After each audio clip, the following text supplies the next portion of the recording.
Bom dia, daqui fala Nuno Lemos e hoje vamos falar sobre efeitos adversos da acupuntura. Vamos dar atenção à segurança clínica e à prevenção de riscos. Esta é uma aula gratuita, está disponibilizada no YouTube, vai estar disponibilizada no nosso site da Neurosomática, qualquer pessoa lhe pode aceder. Então, antes de começarmos, eu queria fazer um enquadramento rápido sobre porque é que esta apresentação, esta aula foi construída desta forma. Em primeiro lugar, nós utilizamos a definição mais correta, na minha opinião, da acupuntura, que é a definição chinesa Zhenjiu, que significa agulha e fogo, ou seja, a acupuntura é definida pelo seu instrumento de ação, que é a agulha da acupuntura. Estamos a utilizar a agulha da acupuntura, estamos a fazer a acupuntura, independentemente da retórica, das lógicas cognitivas, das ideologias com que a gente utiliza a agulha. A partir do momento em que temos uma agulha de acupuntura, estamos a fazer uma forma de acupuntura.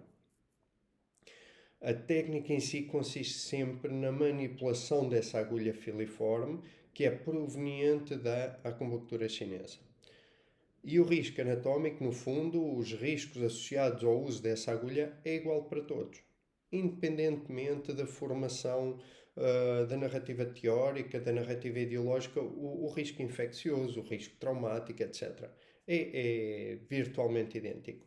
Nesse sentido, eu acredito que qualquer formação em segurança em acupuntura deve beber de todas as fontes disponíveis sobre o uso da agulha da acupuntura e deve ser transversal a todos os profissionais que a usam.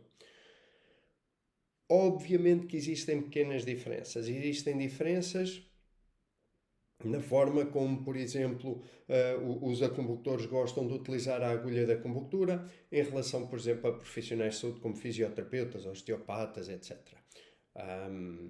Por exemplo, na Nova Zelândia, num dos estudos que eu li sobre segurança em acupuntura, na Nova Zelândia, para os acupuntores eles davam cuidados extra, por exemplo, para agulhas reutilizáveis de ouro, de prata, etc. Que exigem sempre cuidados que as não reutilizáveis não exigem, não é? Outras escolas da acupuntura chinesa, especialmente agora aqui no Ocidente, defendem a punção abdominal em grávidas, punção superficial abdominal em grávidas.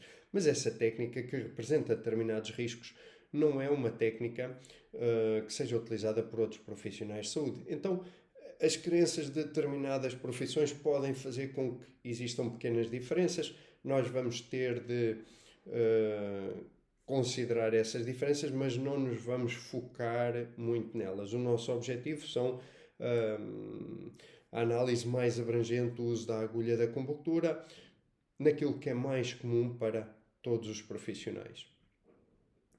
Em segundo lugar, esta aula é uma aula livre, qualquer pessoa pode fazê-la. É uma das nossas aulas introdutórias das nossas formações, portanto será obrigatória para todos os formandos que venham fazer as nossas formações iniciais e serve exatamente para introduzir os riscos do uso da agulha da acupuntura em formações presenciais como punção seca, manual e elétrica, neuromodulação periférica, sensitização espinhal segmentar e neuromodulação autonómica.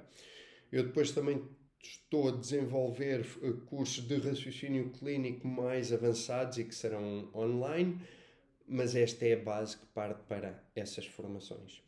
E é essencialmente focada no tratamento de adultos, portanto eu não vou estar aqui a falar muito dos riscos pediátricos, porque basicamente eu trato adultos e estas formações que eu estou a dar é principalmente para o tratamento de adultos.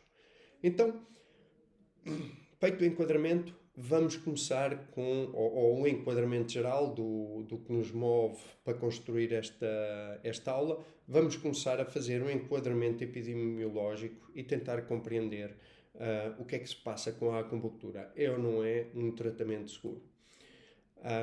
E duas coisas que nós temos contacto de imediato são dois mitos que são muito propagados e que têm vindo a ser muito divulgados ao longo das últimas 2 décadas, especialmente quando há choques entre médicos e acupuntores. E o primeiro erro, o primeiro grande mito está relacionado com a subestimação do risco da acupuntura. não é? Que é muito comum em acupuntores, no público em geral, que é considerar a acupuntura como completamente segura, sem efeitos secundários, é um tratamento natural, enfim. Depois temos o lado oposto, que na maior parte das vezes está associado a médicos ou à medicina convencional e a céticos anti-acupuntura, em que esta é apresentada como uma prática inútil, sem nenhum resultado e com um nível de riscos muito grande, muito perigosa, enfim. Então nós temos estes dois discursos públicos. Ou é completamente seguro e não faz mal, ou então é o fim da civilização. Mas os estudos científicos não é isso que mostram. Nós, para fazer este trabalho, nós utilizamos diferentes fontes de evidência sobre segurança em acupuntura. Nós utilizamos meta-análise e revisões sistemáticas, estudos prospectivos de segurança, estudos observacionais populacionais e casos clínicos, séries de casos, etc. E a maior parte do conhecimento sobre segurança da acupuntura provém de estudos prospectivos e de revisões sistemáticas, o que significa que as conclusões que nós chegarmos aqui hoje estão associadas à mais forte evidência científica que existe disponível hoje em dia. E então o que é que nos dizem os grandes estudos prospectivos? Um dos melhores, e que ainda é recente, 2021, foi feito por Baumler, em que eles avaliaram 7,4 milhões de tratamentos. E o que eles concluíram é que pelo menos um evento adverso ocorre aproximadamente em 9% dos pacientes por série de tratamentos. A maior parte destes são efeitos secundários menores, são expectáveis, tipo uma pequena dor local, um pequeno sangramento, etc. Efeitos adversos graves foram estimados 1,01, aproximadamente 1 por cada 10 mil pacientes, aproximadamente. E antes disso, há 20 anos atrás, um dos melhores estudos que já foi feito sobre efeitos adversos da acupuntura, em que avaliou mais de 1 milhão de tratamentos, encontrou só 6 eventos adversos graves em mais de 1 milhão. E na altura eles classificaram o risco da acupuntura como muito baixo. E o que estes diferentes estudos e outros que nós vamos ver mostram é que os eventos menores, um pequeno sangramento, a sensação de lá ter a agulha ainda, uma pequena dorzita local, enfim, etc. Isso são relativamente frequentes. Eventos graves são raros, são muito raros. Alguns são mesmo muito, muito raros. Aqui nós temos uma das tabelas do estudo de 2001 em que eles fazem um estudo comparativo aqui de uma série... Comparativo não, mas fazem um estudo prospectivo aqui de uma série de outros estudos, contabilizam os pacientes, contabilizam os tratamentos e procuram os efeitos adversos. E o que nós começamos a perceber é que, por exemplo, em mais de 100 mil pacientes, mais de 1 milhão de tratamentos, 6 casos de pneumotórax. Portanto, isto é um nível extremamente baixo. Outros estudos prospectivos, nós já tivemos aqui, já falámos deste do White, já falámos deste do Baumler, mas outros estudos que existem, feitos na Alemanha, no Reino Unido, tendem a apresentar valores relativamente aproximados. Onde podem ver aqui assim que as médias, por exemplo, dos eventos menores anda tudo entre os 7% e os 10%. Os efeitos graves ou não são especificados ou são muito pequenos. Então existem uma série de estudos prospectivos, existe uma série de dados, está muito bem contabilizado e não há dúvidas que efetivamente a acupuntura é um tratamento seguro. Baumler, que é dos estudos de 2021, aquele que eu falei, que atualmente é considerado o estudo de referência na área, escreve explicitamente que a acupuntura pode ser considerada um dos tratamentos mais seguros em medicina. Raramente causa efeitos secundários, a maior parte deles são comuns, são muito ligeiros, e aqueles que exigem tratamento médico são pouco frequentes. Outra forma que nós temos de avaliar a segurança da acupuntura é compará-la com outros tratamentos. E, por exemplo, eu montei esta tabela, eu fui procurar aqui vários estudos e eu montei esta tabela de comparação de eventos adversos traumáticos, ou seja, comparar o traumatismo provocado, ou neste caso os eventos graves traumáticos provocados pela acupuntura, punção seca, enfim, e depois comparar com outros procedimentos invasivos que podem provocar eventos adversos traumáticos. E o que nós começamos a reparar com a incidência que nós vemos nos estudos da acupuntura, com a incidência que nós vemos em toracocentese, catéter venoso, colonoscopias, etc., é que o nível de incidência é escalas do tratamentos, como colonoscopia, toracocentese, etc., são escalas acima daquilo que se observa na acupuntura. O risco do pneumotórax na acupuntura é várias ordens de magnitude inferior ao de outros procedimentos médicos invasivos. E a presença deste risco de eventos adversos, destacando-se o pneumotórax, não depende especificamente da tradição terapêutica da pessoa que utiliza a agulha da acupuntura, mas sim da interação entre três fatores importantes, que é o instrumento, a agulha, a anatomia do paciente e a capacidade de decisão clínica do profissional. Voltando aqui atrás, por exemplo, eu não falei aqui especificamente, mas se nós quisermos comparar, por exemplo, nós vamos ver que a toracocentese tem uma incidência aproximada de pneumotórax em 6%, o que dá perto de 60.000 por 1 milhão. A acupuntura, em Baumler, por exemplo, tem um risco, uma incidência aproximada de 7,98%. A Lean, por exemplo, tem uma incidência aproximada de 1,75 no 1 milhão, ou seja, são níveis muito, muito baixos de probabilidade. Por outro lado, além de comparar com outros procedimentos invasivos, eu posso efetivamente comparar a acupuntura com outras terapêuticas que tenham o mesmo objetivo clínico. Uso de determinada medicação, infiltração de corticosteroides, etc. E, mais uma vez, eu comparei aqui assim diferentes fontes bibliográficas, eu utilizei mais uma vez o Baumler. E o que nós começamos a ver também mais uma vez neste caso é existe uma diferença muito grande a nível de segurança entre aquilo que se observa na acupuntura e aquilo que se observa nos outros tratamentos. Neste caso, por exemplo, é uma citação de Adrian White numa revisão cumulativa de efeitos adversos significativos, e o que ele diz especificamente é os riscos associados à acupuntura podem ser classificados como negligenciáveis e a acupuntura é um tratamento mais seguro ou muito seguro nas mãos de profissionais competentes. Há aqui 3 pontos importantes. Primeiro, a maior parte dos riscos são negligenciáveis, a maior parte. A acupuntura é um tratamento muito seguro. A formação do profissional é essencial. Nós já vamos ver isto mais à frente noutros estudos, mas este é um ponto muito, muito importante. Ora, outra coisa que se nota nestes estudos e noutros em comparação é um problema profissional. Nós vamos desenvolver isto um bocadinho mais à frente, mas é um problema chamado subnotificação. E isto é importante para nós conseguirmos contextualizar os dados que temos do enquadramento epidemiológico. Aquele estudo que nós vimos de Zhang et al. Mostra que, há uns slides atrás, mostra que os terapeutas subnotificam este tipo de eventos em 80% dos casos. E há outros estudos independentes que mostram que os terapeutas reportam 3 vezes menos eventos adversos do que os próprios pacientes.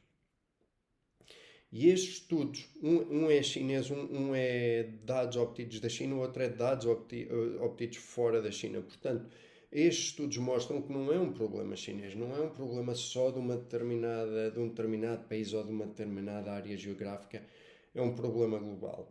E esta subnotificação é importante porquê? Porque significa que nós não temos os dados Ou seja, nós sabemos que a acupuntura é um tratamento seguro, mas existe sempre algum nível de falha nos dados epidemiológicos que nós temos. E as causas que levam a esta subnotificação profissional são várias. Eu defini aqui 5 principais. Primeiro, definições inconsistentes. Uns incluem eventos menores, outros, por exemplo, não acham relevantes incluir esses eventos, então só põem aqueles que exigem tratamento médico, por exemplo. Há estudos prospectivos com os estudos retrospectivos. Os estudos retrospectivos dependem da memória, por exemplo. E o que nós notamos é que os estudos prospectivos têm sempre níveis de efeitos secundários maiores do que aqueles nos estudos que dependem da memória do terapeuta. A maior parte dos eventos menores são tratados localmente, pequenos sangramentos, dor local, é uma coisa que acaba por ser tão comum que nós, como profissionais, nem sequer damos atenção, não tem relevância clínica para nós.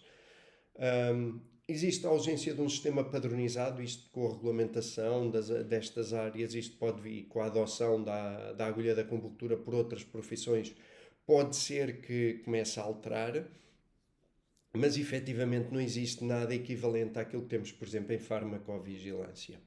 E depois temos outro problema que ainda vamos voltar a falar nesta aula, que tem a ver com o ego profissional. Mas experiências, na maior parte das vezes, colocam em causa o profissionalismo percebido pela própria pessoa. O que é que isso significa? Nós não queremos passar por incompetentes em frente aos colegas ou em frente aos doentes, então guardamos para nós. E isto leva a um caso, por exemplo, de subnotificação. Então, esta subnotificação não significa que os problemas não existam. Significa que, como eu vos disse, a estimativa epidemiológica tem alguma incerteza.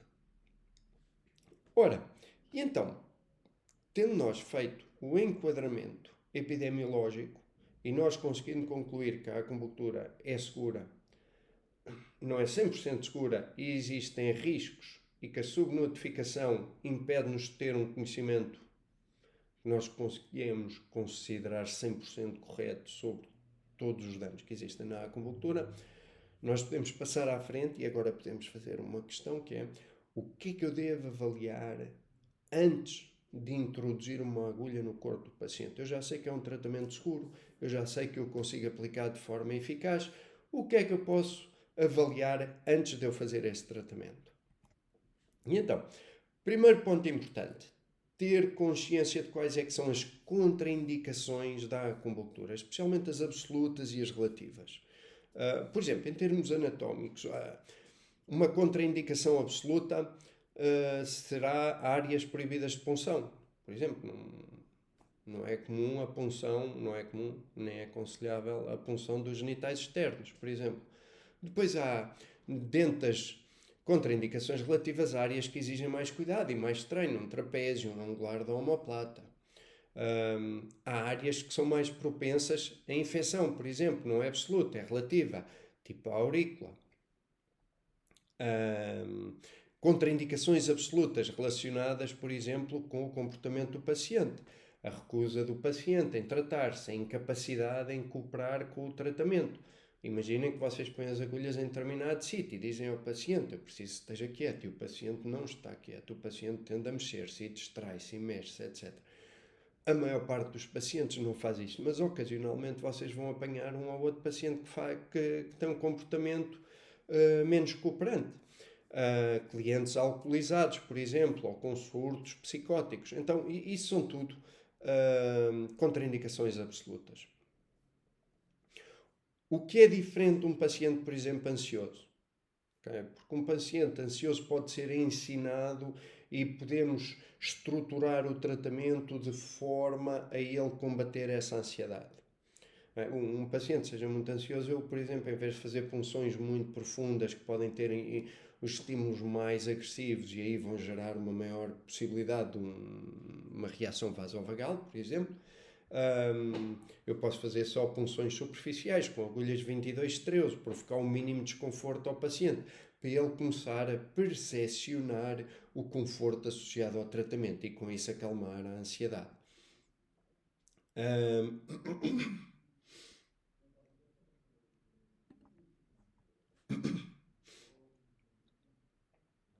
Dispositivos médicos tipo pacemaker, já vamos falar sobre isso. Não funcionar locais patológicos, por exemplo, com tumores, feridas, úlceras, enfim. Então nós temos aqui uma série de contraindicações absolutas e relativas. E se estamos a falar das contraindicações da acupuntura, precisamos de falar das contraindicações da acupuntura elétrica, que é cada vez mais usual. E por acupuntura elétrica, aqui qualquer técnica que passe um estímulo elétrico por uma agulha de acupuntura, por definição, é acupuntura elétrica. Podem-lhe chamar Percutaneous Electrical Nerve Stimulation, PENS, por exemplo, que é uma técnica que está aprovada pelas guidelines de Nice. Podem-lhe chamar o que quiserem, Electrical Dry Needling, punção seca elétrica, enfim, acupuntura elétrica. Mas a partir do momento em que estão a passar um estímulo elétrico por uma agulha de acupuntura, os efeitos são iguais para todos e os riscos são iguais para todos. Então, contraindicações absolutas. Antes de tudo, e o mais normal, pacemaker. Epilepsia não controlada, especialmente estímulo da acupuntura elétrica craniana.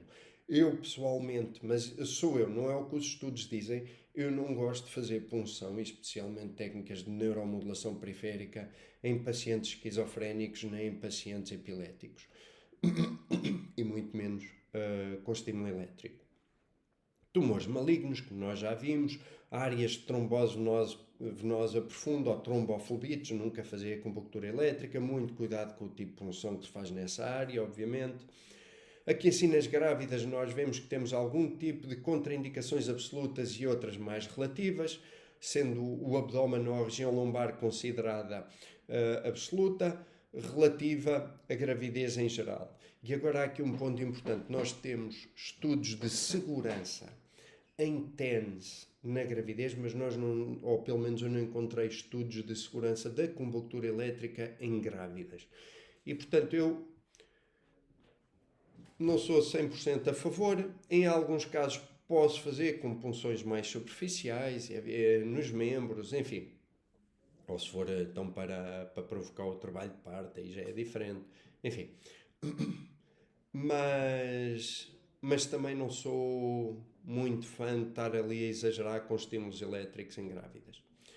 Depois, nós temos aqui também em absolutas a corrente transtorácica, nós já vamos falar disso, o estímulo do seio carotídeo, e aqui é preciso ter algum cuidado, porque, por exemplo, eu posso fazer o estímulo, e é comum fazermos o estímulo elétrico no esternocleidomastoideu, e aí está tudo muito dependente de direcionamento da agulha, o tipo de agulha que se usa, a capacidade de encontrar os pontos neuroreativos que são realmente importantes para tratamento, enfim. Depois, contraindicações em acupuntura elétrica, mas relativas. Implantes metálicos, ter alguma atenção, infecção local, alterações de coagulação também pode ser relevante. Pacientes especialmente muito debilitados e com doença cardíaca instável, insuficiência cardíaca, etc. Qualquer estímulo elétrico mais forte pode explotar uma reação de curto prazo que não é desejável. Pacientes com medo extremo de agulhas ou com ansiedade severa em relação ao tratamento. Eu, por exemplo, há pouco tempo tratei uma paciente que queria fazer neuromodulação autonómica, mas tinha medo da acupuntura elétrica, estava habituada só à acupuntura manual. Então eu não lhe pude fazer a acupuntura elétrica, há uma recusa específica do paciente, ok? Quando não há uma recusa, mas há assim um medo extremo, é preciso ver. Ele consegue tolerar com as agulhas e tem só receio do estímulo elétrico. Eu consigo, por exemplo, introduzir um estímulo elétrico muito suave com uma puntura superficial. Outras vezes é o próprio desconforto e a própria sensação estranha do paciente com o estímulo elétrico. Ainda há pouco tempo também eu tratei um paciente em que eu tive que fazer neuromodulação do nervo acessório para tratar uma contratura no trapézio, e nessas circunstâncias o paciente fica com o ombro a tremer, não é? Há aquela ativação involuntária do músculo. E há pessoas que têm dificuldade psicológica em lidar com o facto que uma parte do corpo delas está a mexer sem autorização. E neste caso, neste paciente, ele nem sequer estava com dor, ele estava confortável, mas estava psicologicamente desconfortável com o ombro a mexer. E eu tive que parar com o tratamento da acupuntura elétrica e tirar as agulhas. Portanto, nós temos de avaliar caso a caso neste tipo de contraindicações relativas. Depois, nós falámos, eu chamei aqui a atenção para o problema da corrente transtorácica. O que é a corrente transtorácica? Teoricamente, se eu colocar a agulha em determinados pontos, ou ligar 2 elétrodos a 2 agulhas em determinados pontos, há o risco teórico que essa corrente elétrica passa diretamente no coração. E ao fazer isso pode alterar o circuito elétrico cardíaco. Então nós queremos evitar isso. Então, eu criei aqui assim esta tabela para ser mais fácil para percebermos onde é que estão os riscos de corrente transtorácica ou não.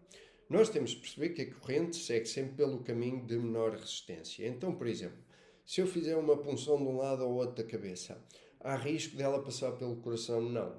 Então está tudo bem. Se eu fizer a punção no membro superior, por exemplo, ou no membro inferior, não interessa, uma agulha aqui, outra aqui, ou 2 agulhas no antebraço, há risco deste estímulo elétrico passar pelo coração? Não. Ok, então não tem problema. Então, e se eu ligar uma agulha no membro inferior, no membro superior e no membro inferior do mesmo lado? Há risco da agulha do estímulo elétrico passar pelo coração? Não, porque ele vem do braço, vai descer e vai descer para a perna. Ok, ele não passa aqui para o centro. Excelente. Então, e se for entre 2 membros inferiores? Bem, a probabilidade em princípio também é negativa, não é? Porquê? Porque ele vai passar de um lado para o outro, do membro inferior para o outro membro inferior, sem precisar de estar a subir, a passar pelo coração. Portanto, aí também não há risco. No entanto, se eu tiver a juntar os 2 membros superiores, tipo de um esquerdo e direito, potencialmente, então teoricamente o que acontece é correndo pelo caminho de menos resistência, vai ter de subir o braço, vai ter de passar pela cintura escapular e vai ter de voltar a descer. E então automaticamente há uma passagem direta pelo coração. Então aqui assim já há um risco maior. Fazer punções bilaterais de um lado para o outro? Não. Ou contralaterais, peço desculpa, entre os membros superiores, não é aconselhável. Estar a puncionar, por exemplo, uma agulha de um lado do hemitórax, do outro lado do peito e estar a passá-las nesta região. Não, aí quase certeza, aí é de certeza absoluta a existência de uma corrente transtorácica. E se for de anterior para posterior, ou de posterior a anterior, não interessa, exatamente a mesma coisa, existe a passagem de uma corrente transtorácica. Então, quando há esse risco, isso é considerado uma contraindicação absoluta. Depois, nas contraindicações, temos de ver as populações de risco. E nós, ao longo desta aula, nós vamos ver aqui assim algumas destas populações de risco, mas aqui nós temos imunossuprimidos, diabéticos, grávidas, que já falámos, pacientes altos, pacientes magros, sexo masculino. Eu sei que não estavam à espera desta população de risco, mas ser do sexo masculino é um fator de risco importante, especialmente para o pneumotórax. Nós vamos falar disso. Crianças e bebês, não vamos aqui focar muito. Há uma série de doenças tipo enfisema, cancro, cirurgia pulmonar, epiléticos não controlados, distúrbios hemorrágicos, enfim, doentes em diálise, historial de valvulopatias em pacientes com válvulas protésicas ou válvulas cardíacas, por exemplo. Isso são tudo populações de risco, nós depois vamos ver cada uma delas. Aqui assim eu vou só desenvolver uma dessas populações de risco, que são os pacientes oncológicos, para nós percebermos como é que numa mesma população de risco existem vários tipos de risco. Ou pode até não existir nenhum, não é? Então, por exemplo, pacientes oncológicos com uma trombocitopenia muito, muito baixa, é considerado uma contraindicação já relativamente forte devido ao perigo de hemorragias elevado. Com neutropénias também muito acentuadas, há um risco infeccioso maior, é preciso ter mais cuidado com uma asepsia reforçada, ali mais obrigatória. nos locais de radioterapia, não se pode agulhar toda a área que foi irradiada. Se houver uma linfadenectomia, por exemplo, a remoção de gânglios, evitar a punção no membro afetado, há um maior risco de infecção, então fazer do outro lado, por exemplo, metástases ósseas, não puncionar diretamente nessas metástases ósseas. Fazer uma punção mais superficial, etc. Então, o que nós, por exemplo, lá com as grávidas nós também vimos isso. Há diferentes tipos de risco consoante a situação, consoante a zona do corpo. Então nós temos de ver que há populações de risco, mas essas populações de risco têm de ter, dentro dessas populações de risco, há características especiais que permitem estratificar o risco. Outra forma muito importante de nós conseguirmos estratificar esse risco, reconhecer essas populações, etc., é através de uma anamnese direcionada. E uma anamnese bem dirigida é extremamente importante para nós conseguirmos reconhecer isso. Toma medicamentos para diluir o sangue, tem doenças pulmonares, já teve pneumotórax ou historial pneumotórax, está grávida, diabetes, reações anteriores, fobia à agulha, reações anteriores a agulhas ou injeções, epilepsia, enfim. Muitas destas questões, por exemplo, eu antes de cada consulta eu tenho umas perguntas, por exemplo, tipo o que está aqui com umas cruzinhas à frente, eu faço meia dúzia de perguntas e eu reconheço imediatamente logo algumas situações de urgência. Outra forma também que eu utilizo para reconhecer essas situações de risco, além da anamnese dirigida, é o famoso consentimento informado. E aqui eu explico em que é que consiste a acupuntura, efeitos adversos possíveis, chamar a atenção para determinadas situações de risco, direitos, enfim, o que quer que seja. E por exemplo, eu utilizo esta folha como consentimento informado e, por exemplo, eu explico aquilo que são os tratamentos, possíveis efeitos secundários, etc. E aqui tenho alguma frase a dizer. Deve informar o profissional se estou grávida ou posso estar grávida, tomo medicamentos anticoagulantes, pacemaker ou outras próteses, tenho medo de agulhas ou histórico de desmaios, sofro de epilepsia, diabetes ou outras doenças importantes. Por exemplo, só que eu já revi quase aquela tabela toda. Não é? E só as pessoas a lerem isto começam logo a dar outras informações. Ainda há pouco tempo estava a dar isto, é tudo há pouco tempo, que é a minha memória mais próxima. Dei o consentimento informado para ler uma paciente e quando ela começa a ler ela diz assim, eu fui doadora de rins, eu dei um rim, portanto só tenho um rim. Ok, para nós não tem relevância, porque o rim está a funcionar, não faz diálise, enfim, não tem nada. Mas é para vocês terem essa noção que a anamnese e o consentimento informado dão-vos logo uma série de informações extremamente importantes relativas a populações de risco. E depois desta linga-linga toda, há uma parte técnica extremamente importante quando nós fazemos a acupuntura e que ajuda a prevenir uma série de riscos. Tem a ver com a avaliação anatómica. A anatomia do paciente é sempre mais importante que qualquer ponto teórico. Seja um ponto da acupuntura chinesa, seja um ponto de gatilho, o que quer que seja. A anatomia do paciente é o que conta verdadeiramente. E então, antes de inserir a agulha, o que é importante fazer?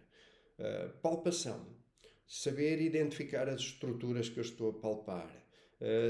Ter uma noção da espessura tecidual do tecido que eu estou a fazer. Ok, eu quero vir aqui puncionar ou um vasto dorsal ou então aqui um bocadinho mais para dentro, um subescapular, etc. Eu tenho que conseguir fazer uma palpação, por vezes até bilateral, para perceber, existe contratura, não existe contratura, existe uma boa espessura muscular, não existe uma boa espessura muscular, enfim.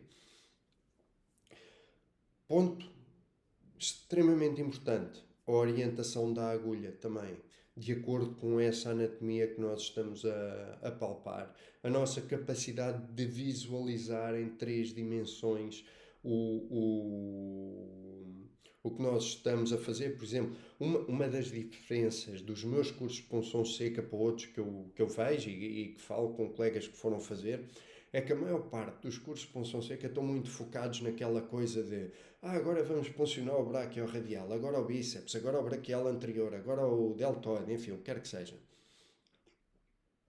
E nós não precisamos estar a puncionar esses músculos todos. Nós não precisamos com a experiência, mas numa formação nós não precisamos estar a pôr agulhas em tudo o que é músculo no corpo.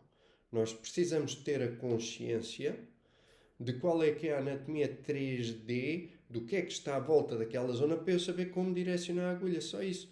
Se eu souber puncionar um deltoide, eu sei puncionar um tríceps, eu sei puncionar um bíceps. O que é que me interessa saber? Interessa-me vir aqui onde passa o plexo braquial e estar a fazer punções muito agressivas? Não. Interessa-me isolar o bíceps, interessa-me isolar o tríceps, interessa-me isolar o deltoide.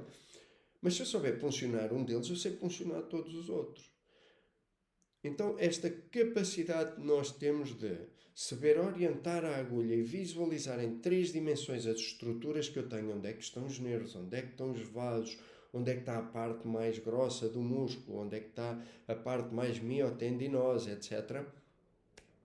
Então eu levo uma vantagem enorme.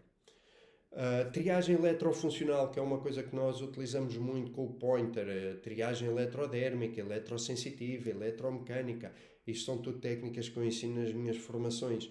Isto ajuda-nos a especificar as zonas daquele ventre muscular onde, por exemplo, existem mais alterações neurorreativas e podem ser mais úteis para funcionar.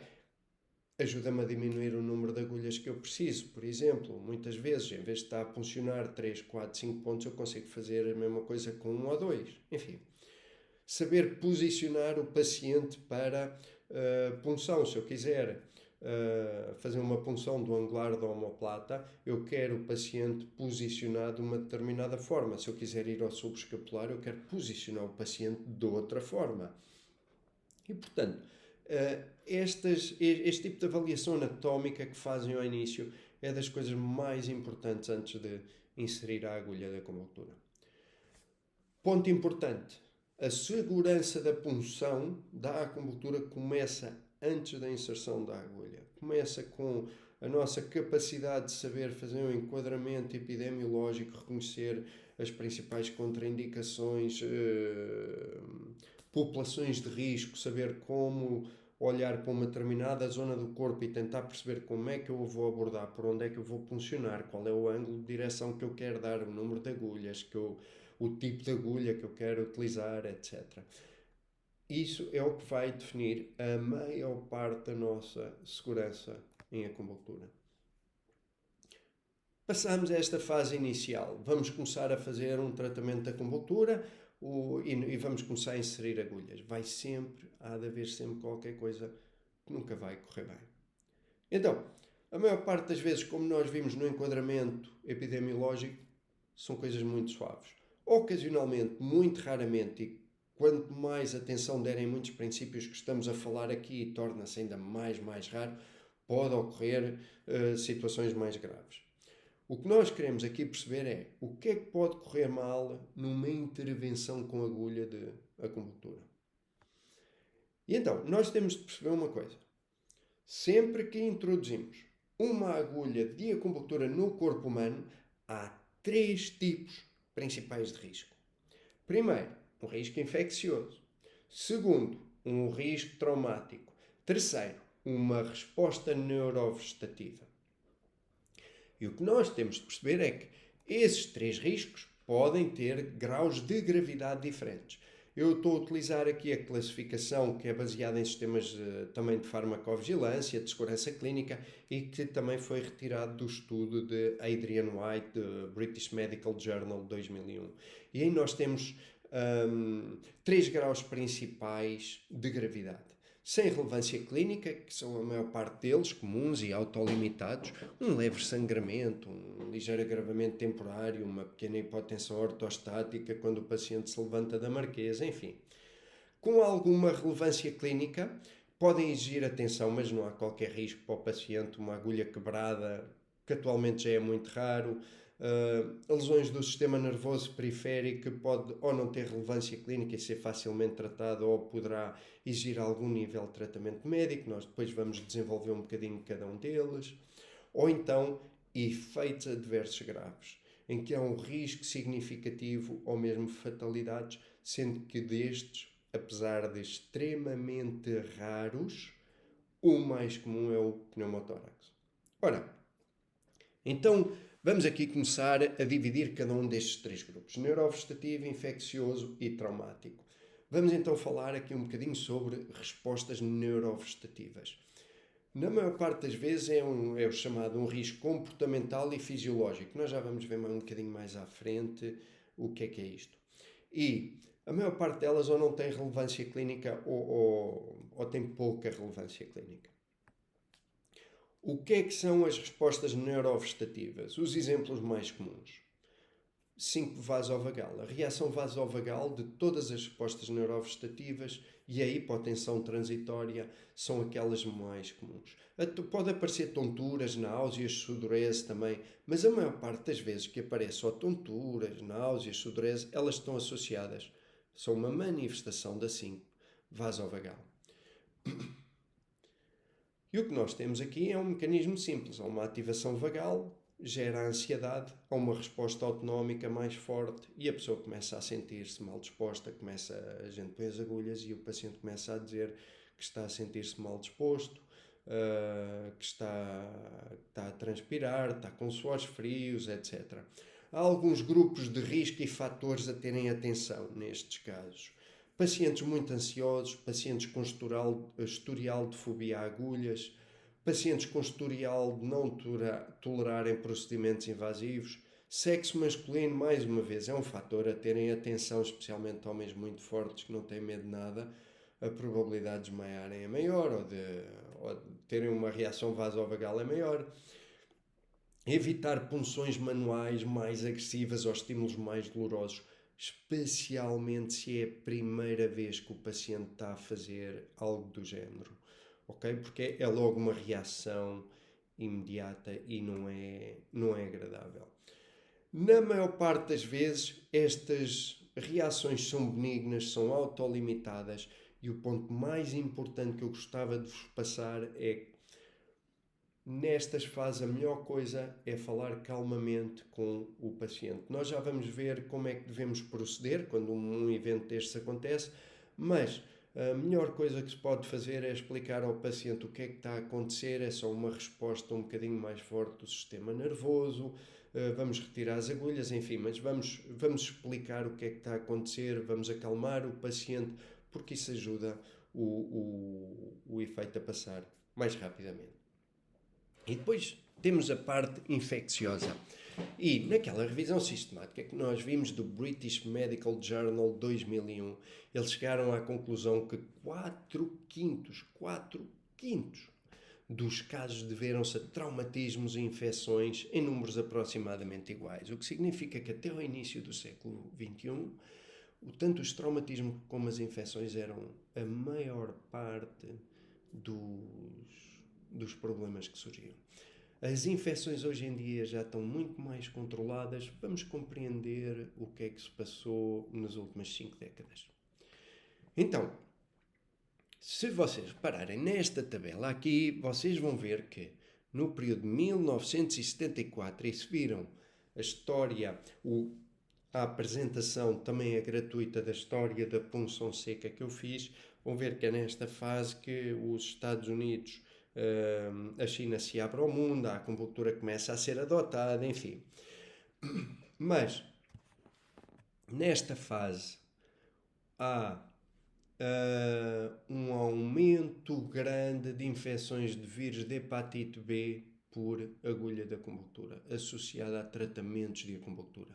De 1988 a 2000 começa a haver uma transição com um grande declínio e a partir do ano 2000 deixa de se tornar relevante. A grande alteração tecnológica que permitiu isto foi a utilização de agulhas descartáveis.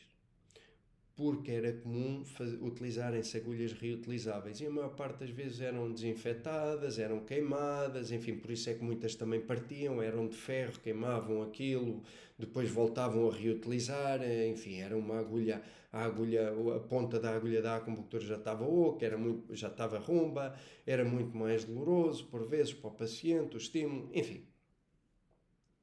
Com a utilização de agulhas descartáveis, o problema da hepatite praticamente desapareceu.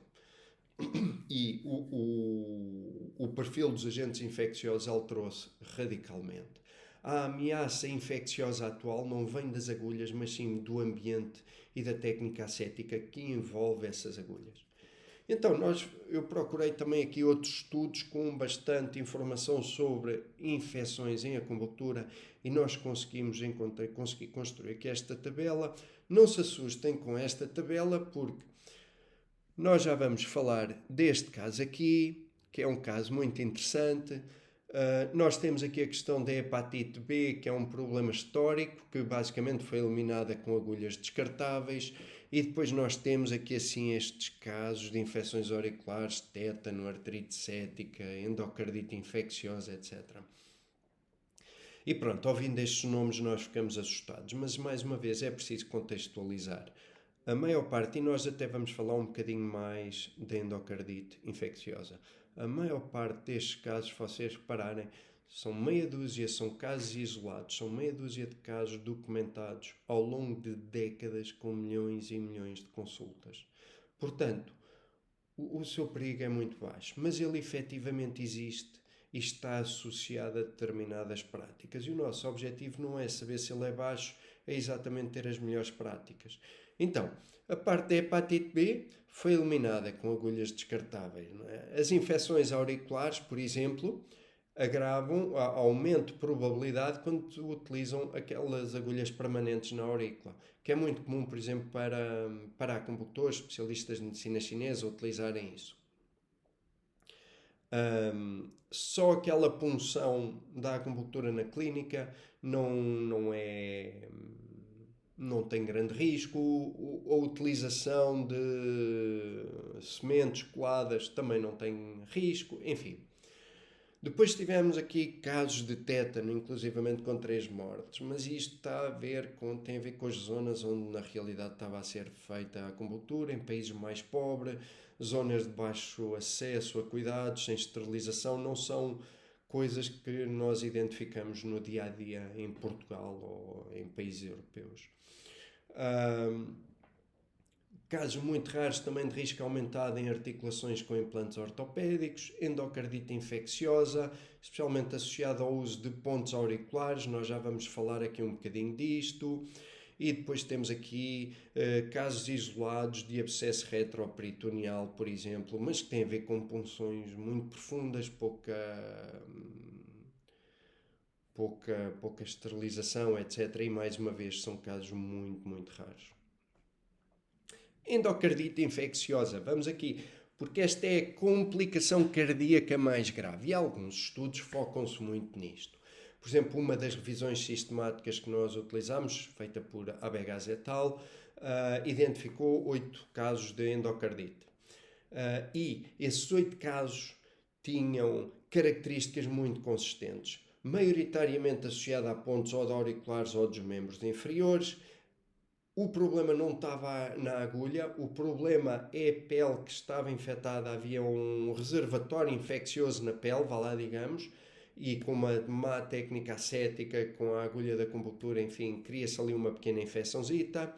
E doentes com próteses valvulares, válvulas cardíacas, têm risco significativamente aumentado de ter infecções. Então essa infecção local passa para a corrente sanguínea e instala-se no coração e gera uma endocardite. No entanto, mais uma vez, estamos a falar de 8 casos em décadas de estudo e milhões de consultas. Portanto, é extremamente caro. É clinicamente relevante? Não sei. O mais importante, considerarem, especialmente pacientes muito debilitados, com histórias de endocardite ou com valvulopatias, por exemplo, darem muita atenção a uma esterilização correta da pele, por exemplo. Evitarem agulhas fixas auriculares, por exemplo. Mas, de resto, não é assim um problema que seja grave ou que mereça tanta atenção como, por exemplo, nós vamos dar ao pneumotórax. Então, aqui assim, fatores de risco modificáveis para a infecção. E aqui basicamente dizem-vos o que é que vocês devem fazer. Usar soluções frescas conforme o protocolo do fabricante, e isto foi particularmente importante. Vamos aqui assim voltar atrás para este caso que nós tivemos aqui de infecções por Mycobacterium. Houve um caso de quase 200 contaminações numa clínica na Coreia do Sul, e tinha a ver com o quê? Tinha a ver com isto. As pessoas faziam, os técnicos faziam, os acupuntores faziam a acupuntura, e depois tiram as agulhas e começavam a pôr toalhinhas quentes por cima para a pessoa relaxar, etc. E essas toalhas não eram, ou compressas, não eram reutilizáveis, na maior parte das vezes não eram esterilizadas, eram desinfetadas ou mal desinfetadas. É que é a velha máxima de tirar a toalha de um doente e põe em cima do outro, e então automaticamente isso gerou um surto infeccioso de micobactérias. A partir do momento em que se detectou que era isso e começou a esterilizar tudo e mudou-se os materiais e mais seguir, a coisa desapareceu. Asepsia adequada, dar atenção, por exemplo, zonas com muito cabelo, cabeça, homens com muita barba, por exemplo, punção em mucosa ou feridas. Há uma barreira comprometida, uma barreira cutânea comprometida, claramente. Ausência de desinfecção da pele, não elimina tudo, o risco todo, não é? Mas reduz substancialmente. Evitar manipulação da zona onde foi colocada a agulha. Há ali uma alteração na continuidade da pele, não é? E se vocês forem ver mesmo fotografias microscópicas dos locais de punção, vocês veem que há lá uma porta de entrada claramente para infecções. E, portanto, quanto mais estivermos a mexer, mais coisas em contacto com aquela porta de entrada, maior a probabilidade de infecções. Ora, componente infecciosa. Fundamentos essenciais para a nossa prática clínica: higiene e asepsia clínica. Material esterilizado, descartável, uso de luvas em situações de risco, desinfecção da pele antes da punção, ventosas esterilizadas, por exemplo, cuidado com áreas de mucosas, feridas, etc. Ponto importante hoje em dia: a grande maioria das infecções associadas à acupuntura está relacionada com falhas de asepsia clínica. Não é um problema major dentro da acupuntura. A maior parte das infecções que aparecem são coisas perfeitamente autocontroladas. Algumas podem precisar de alguma pomada, algum medicamento, o que quer que seja, mas esses eventos são extremamente raros. Mas está principalmente associado à falha da sepsia. E depois nós temos os traumas mecânicos. E aqui nos traumas mecânicos vamos focar um bocadinho, porque a maior parte, e isto é importante, a maior parte dos eventos graves em acupuntura resulta de um trauma mecânico. Tem a ver com a forma como nós manipulamos a agulha da acupuntura. E aqui vamos voltar a um estudo que nós já falámos, o estudo de Zhang, publicado em 2010, e que era um estudo prospectivo de casos clínicos na China de 1980 a 2009. E eles detectaram 4 pontos principais. Primeiro, um elevado número de eventos adversos, que estava publicado na literatura, não necessariamente pelos terapeutas, mas por médicos que receberam os terapeutas que tinham esses eventos, ou por estudos independentes. E isto foi uma revisão importante, porque estamos a falar de 29 anos de literatura clínica chinesa. Eventos graves estão principalmente associados a erro técnico, a profundidade, a direção da agulha, falhas anatómicas, aquilo que nós já falámos e ainda vamos falar mais à frente. De todos os casos, o pneumotórax foi o evento mais grave reportado, é o mais frequente de todos, sendo que a região aqui assim torácica, aqui assim nesta zona toda intraescapular, esta área aqui assim do pescoço são as áreas mais perigosas. E é um dos estudos que chamou a atenção na altura para o problema da subnotificação por parte dos terapeutas, dando origem a alguma heterogeneidade de resultados, ou seja, há ali uma margem de erro que nós temos sempre de considerar, porque a incidência real efetivamente pode diferir dos dados que foram publicados. E dentro desses eventos traumáticos mais graves, em 25 anos de literatura na China, eles viram algumas coisas assim dos mais graves, dentro de danos da medula, traumas da aracnoide e da dermata, especialmente com punções muito profundas em direção à coluna, por exemplo, hemorragia da tiroide, lesões oculares. Na acupuntura chinesa, na acupuntura contemporânea no Ocidente isto não é comum, mas na acupuntura chinesa e na China é muito comum puncionarem a zona à volta entre o olho e o globo ocular, que são zonas muito vascularizadas, portanto os pacientes ficam sempre com os olhos muito negros e há um maior risco de lesões do nervo ocular, etc. Lesões do sistema nervoso periférico. Em termos de órgãos, o pneumotórax é o mais comum de todos. Na realidade, o pneumotórax é o mais comum. Havia casos de quilotórax, danos ventriculares, perfuração intestinal, enfim. E dentro desses estudos, há 5 erros técnicos que se observam e que são mais perigosos em acupuntura. E estes são os pontos mais importantes que qualquer profissional da área, seja osteopata, fisioterapeuta, acupuntor, mas que queira utilizar a agulha da acupuntura, tem de tomar atenção. Primeiro, uma profundidade excessiva da agulha sem controle efetivo do que estou a fazer. Uma direção da punção inadequada, este ponto é central, nós vamos voltar a falar dele. Manipulação manual mais agressiva. Falta de conhecimento anatómico tridimensional e falta de controle de movimento das agulhas com outras técnicas. Este é um ponto meu que eu estou aqui a chamar a atenção também, mas que está bem descrito na literatura médica, especialmente o hábito que temos de puncionar agulhas nas costas e depois pôr ventosas, andar com as ventosas de um lado para o outro, pôr ventosas em cima da agulha, etc. A mobilização que estamos a fazer daquele tecido vai fazer com que a ponta da agulha comece a variar e nós não temos controle se ela pode agredir o pulmão ou não. Então, destes efeitos adversos traumáticos, quais é que são aqueles que não têm assim grande relevância clínica, que são normais no dia a dia?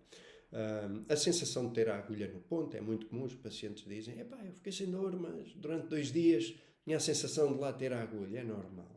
Agravamento temporário dos sintomas pode acontecer, consoante a punção seja mais agressiva ou não. Pode ser um efeito mais forte ou mais fraco. Hematomas, pequeno sangramento, agulha dobrada, agulha quebrada. Hoje em dia já não é comum. É muito raro. Se vocês pegarem numa agulha, e eu faço essa demonstração nas minhas formações, se vocês pegarem numa agulha de aço inoxidável e dobrarem aquilo tudo, eu posso dobrar a agulha toda e ela não vai partir. Isto, a agulha quebrada, tem de ser contextualizada historicamente. Ela era mais comum, por exemplo, quando eram agulhas de ferro e depois queimavam as agulhas depois de cada utilização e depois voltavam a reutilizá-las e o material começa a ficar desgastado e chega a uma altura e parte. Evidentemente que a agulha quebrada pode ter alguma relevância clínica. Porquê? Porque ou ela está quebrada e nós conseguimos vê-la e puxar com uma pinça, ou ela está quebrada e nós não a conseguimos ver e é preciso então reencaminhar o paciente para a remoção daquela agulha. A lesão dos nervos periféricos também pode ser uma simples, fazer uma punção, por exemplo, no nervo periférico e o paciente refere que ficou com alguma sensibilidade ou formigamento e nós recomendamos umas neurodinâmicas e aquilo passa numa questão de 1 dia ou 2, ou podemos estar a falar de uma lesão do nervo óptico, uma lesão mais grave, por exemplo, e aí já exige algum tipo de acompanhamento médico.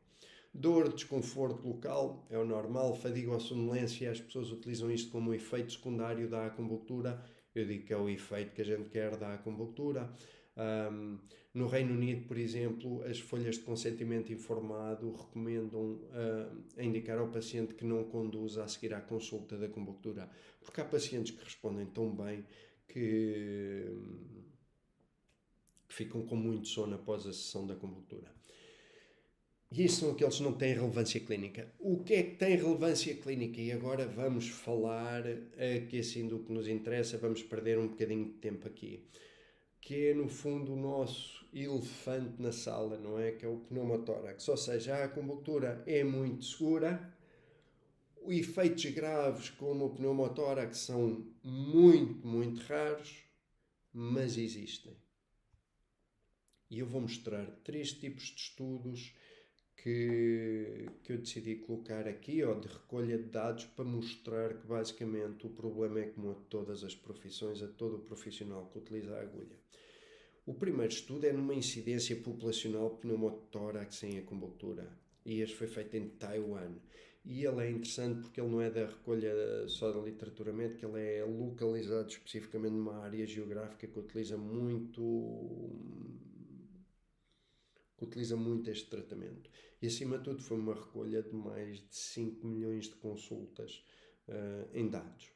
E eles chegaram à conclusão que a probabilidade de pneumotórax era aproximadamente 1 em 75 por 1 milhão de tratamentos em áreas de risco, sendo uma probabilidade extremamente rara, tipo 1 caso por 571 mil tratamentos. Portanto, isto é muito, muito raro. Um aspecto importante que este estudo mostrou é que a incidência tem vindo a diminuir. Provavelmente, suspeitam os autores, que tenha a ver com melhor formação técnica, o que tem toda a lógica.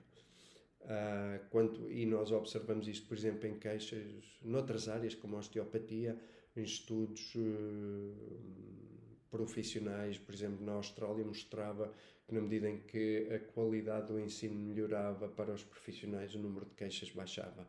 Portanto, é perfeitamente normal que o número, na medida em que nós aumentamos a qualidade do ensino técnico e prático da agulha da acupuntura, o número de casos pneumotórax baixe. Este estudo demonstrou a existência de subpopulações que é muito interessante e que aumenta, para as quais existe um risco aumentado de pneumotórax, e por isso é que nós já falámos nela no passado e eu vou apresentá-la aqui em tabela recente, especialmente cirurgia torácica prévia, onde reparar aqui que ser do sexo masculino tem um perfil de risco para o pneumotórax quase tão grande quanto um historial de tuberculose ou de cancro do pulmão. Porquê? É uma boa questão. Eu acho que tem a ver também um bocadinho com a forma como nós, terapeutas, tratamos homens e mulheres. Nós tentamos ser mais respeitosos com as mulheres e com os homens nós sentimos sempre mais à vontade, tem mais massa muscular, posso brincar mais um bocadinho, enfim, o que quer que seja. Mas eu suspeito que tenha a ver um bocadinho com a relação terapeuta-paciente. Mas sexo masculino é um fator de risco importante. É maior que uma bronquite crónica, um DPOC ou uma pneumonia recente, por exemplo, para pneumotórax. Depois nós tivemos um outro estudo muito interessante publicado em 2012, que é uma recolha da literatura chinesa também de 1956 a 2010. E este estudo é interessante porque ele vai detectar os casos de pneumotórax e ele vai ver quais é que são os pontos de acupuntura mais comuns. E ele vai chegar à conclusão com estes pontos aqui. Estes 4 pontos aqui são responsáveis por 60% dos casos que existem. E nós temos o 21 da vesícula, que é a que fica aqui no topo do trapézio. Nós temos o 13 da bexiga, na região intraescapular, o 12 do estômago, que vem para esta zona, e o 22 do vaso de Conceição, que vem para aqui. E mais uma vez esta incidência dos 30% do pneumotórax aqui assim no trapézio está de acordo com outros estudos. E depois eu fui fazer também uma procura, uma pesquisa sobre a prática ocidental de punção seca e relatos de casos, estudos, etc. Não há estudos sobre isso, mas há relatos de casos.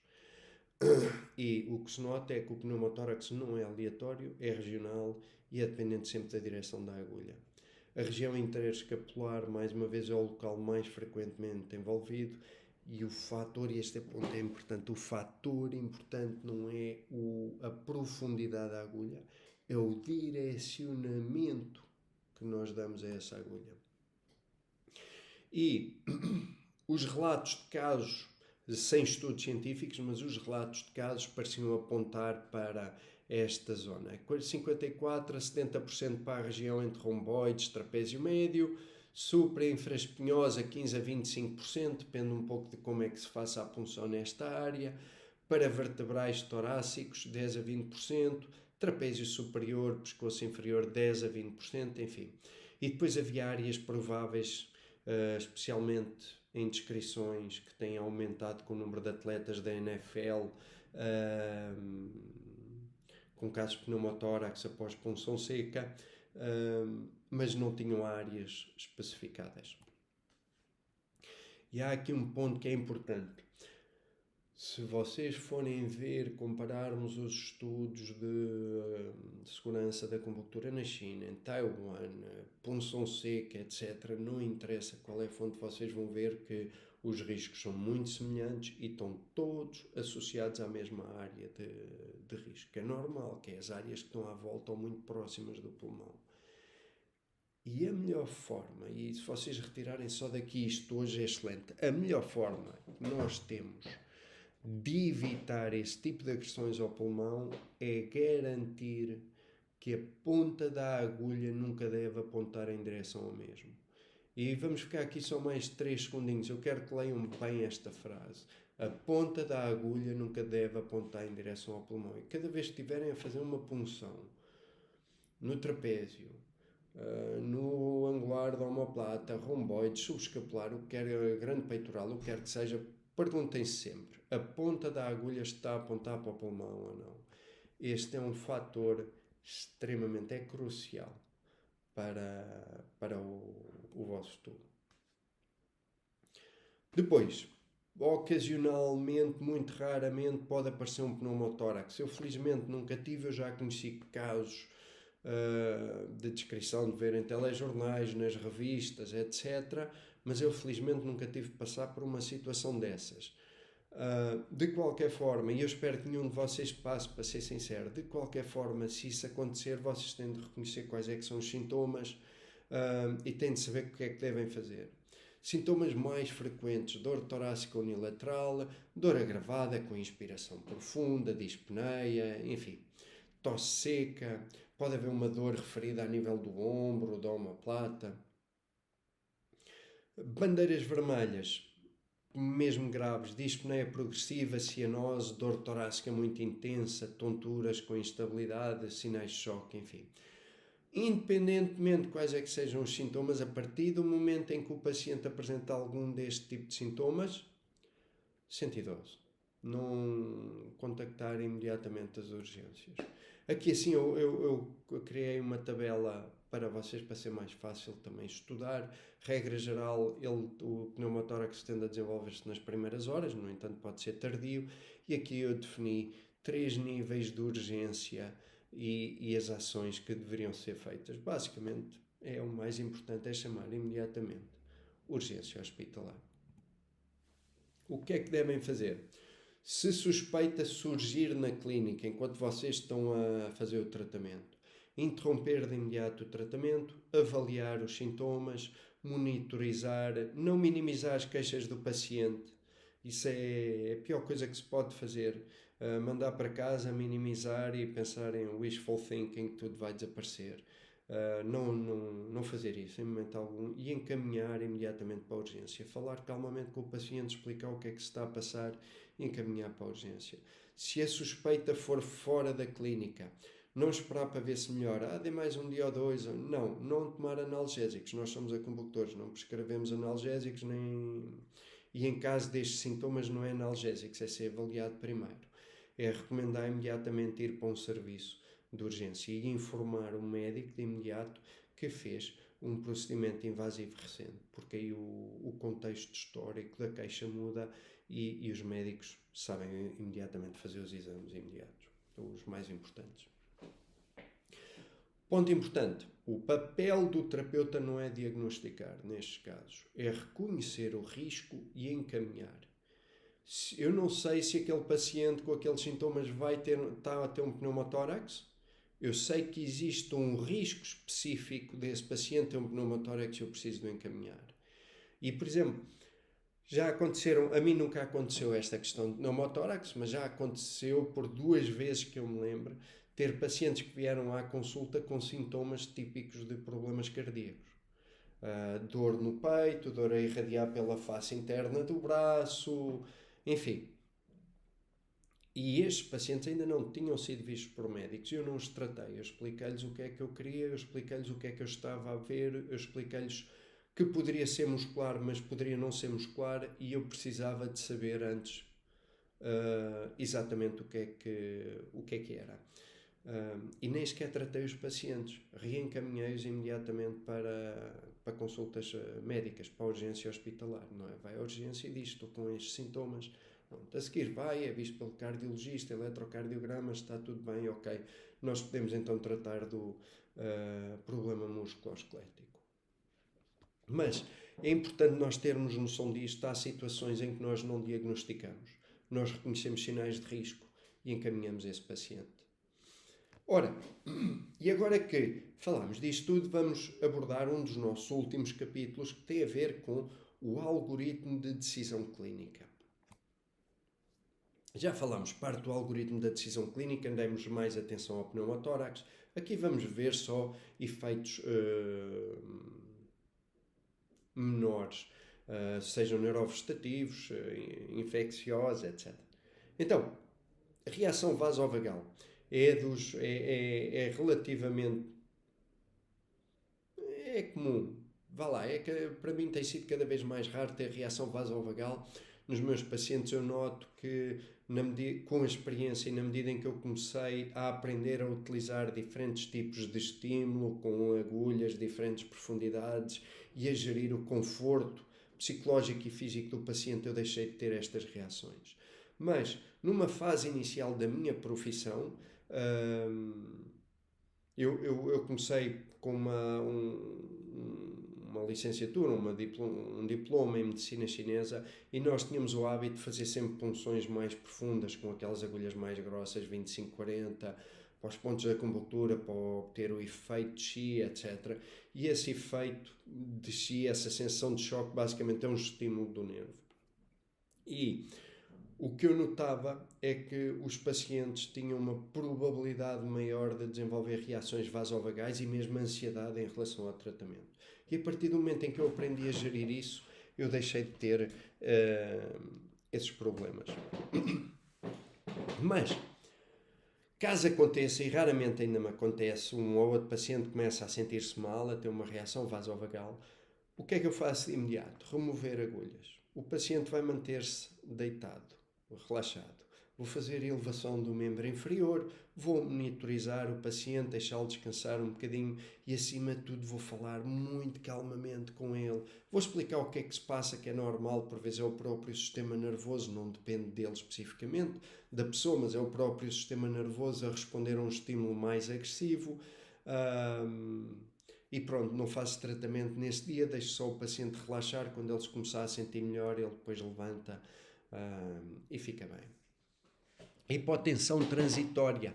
Este dos neurovegetativos é o mais comum. É velha. Agora falta uma palavra, peço desculpa, mas não é o hábito. Mas é o que costuma acontecer no final do tratamento. As pessoas estão deitadas, levantam-se e têm um bocado de hipotensão ortostática, sentem-se mais tontas, enfim. A melhor forma de evitar isto é, quando tiramos o tratamento, dizemos à pessoa, pode-se levantar, sente-se primeiro, respire fundo, se sentir tonta não se levante, pronto. E o paciente aí controla. Se efetivamente ele sentir quando se senta mais tonto ou quando se levanta mais tonto, nós recomendamos imediatamente ou para se sentar ou para se deitar, respirar fundo, deixar descansar um bocadinho, 30 segundos, um minuto, e depois levanta-se.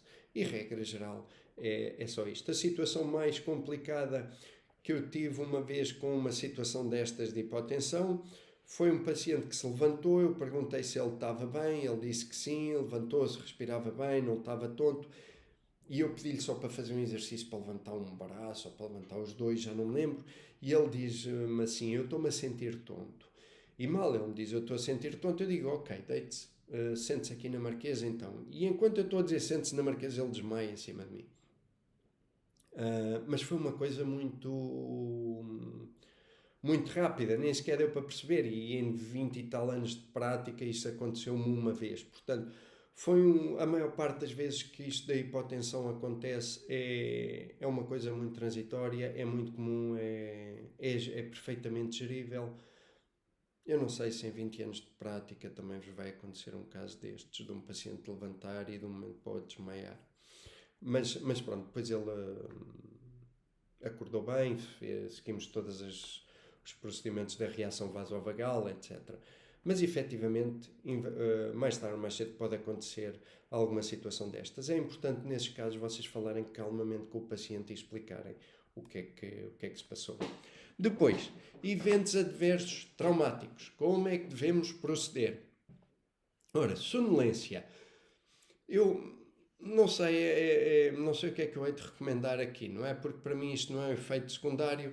Para mim, a maior parte das vezes é isto que eu quero. É uma boa resposta autonómica. A pessoa sente-se mais relaxada, fica mais sonolenta. Portanto, para mim é um objetivo. Mas é importante recomendar aos pacientes que relaxam muito, do género, não conduzir a seguir à consulta. Dor, desconforto local. Se for enquanto tem lá a agulha da agulha, eu posso mobilizar a agulha para aliviar aquela sensação. Caso contrário, é uma sensaçãozita local que pode lá ficar, não é? Agulha dobrada, isto vende-se como um efeito adverso. Na maior parte das vezes é uma consequência das contraturas musculares. Eu não percebi ainda se isto é mais um efeito adverso, um evento traumático para a agulha ou para o paciente. Mas pronto, a agulha tira-se e manda-se para o contentor e está feito. Sensação de ter a agulha no ponto é um efeito também sem relevância, passa por ele. Lesão do sistema nervoso periférico, como eu disse no passado. Pode ser uma punção, por exemplo, no nervo periférico, nos membros, e a pessoa começa a sentir uma dormência, uma dor local no nervo, uma irradiação, depois de tirar a agulha, e aí recomendamos umas neurodinâmicas e passado 2, 3 dias a coisa passa.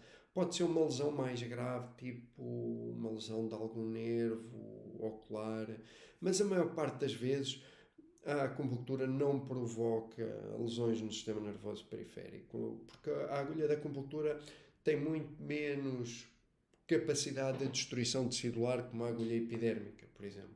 A maior parte dos pontos da acupuntura focam-se nas lesões do sistema nervoso periférico. Estas lesões do sistema nervoso periférico podem ser mais comuns em caso em que a pessoa faça a acupuntura muitas vezes, todos os dias, dia sim, dia não, e o acupuntor decida, por exemplo, utilizar sempre o mesmo ponto de acupuntura na mesma zona, em que, no fundo, não damos tempo ao nervo de recuperar daquela agressão ao nervo. Na China, por exemplo, o que eu vi era que quando eles punham a agulha sempre no mesmo nervo, e eles faziam tratamentos todos os dias, eles punham em zonas diferentes do nervo, já exatamente para não estar a provocar aquela agressão. Agulha quebrada já falámos, é preciso contextualizar historicamente. Pequeno sangramento, hematoma, é fazer uma compressão, avaliação neurovascular, reavaliação, educação do paciente. Depois nós temos aqui a comunicação, gestão de ocorrências, este ponto é extremamente importante, informar o paciente em caso de evento adverso, encaminhamento para unidades hospitalares, se necessário, e registar detalhadamente todos. Finalmente, vamos aqui para um capítulo importante. Não é finalmente, que a gente ainda tem mais um capítulo. Mas vamos aqui assim para o capítulo da prevenção técnica.